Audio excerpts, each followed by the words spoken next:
हरिद्वार कावड़ ल्याऊं है मैं जाऊं है चाल बाण हरिद्वार।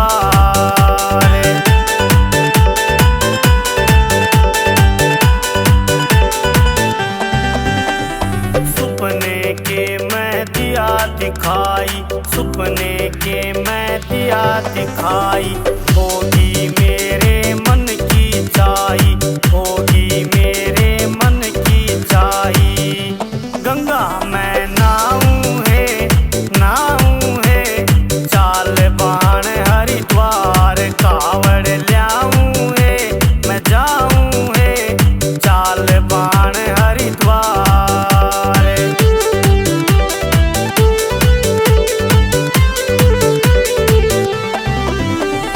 संग में जावे बेटे बहू है संग में जावे बेटे बहू है हाथ जोड़ मैं तन कहूँ है हाथ जोड़ मैं तन कहूँ है।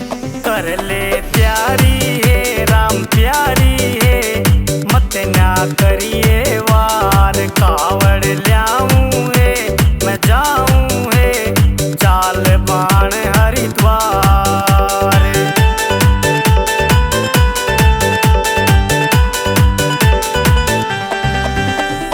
रंग बिरंगी कावड़ ल्यावे रंग बिरंगी कावड़ ल्यावे दूर दूर ते बोले आवे दूर दूर ते बोले आवे।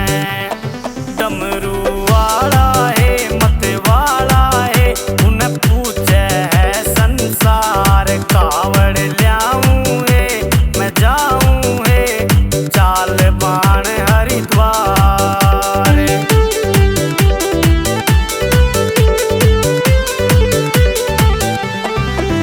बलजीत सिंह भी जावे संग में बलजीत सिंह भी जावे संग में ललित शर्मा रंग लिया रंग में ललित शर्मा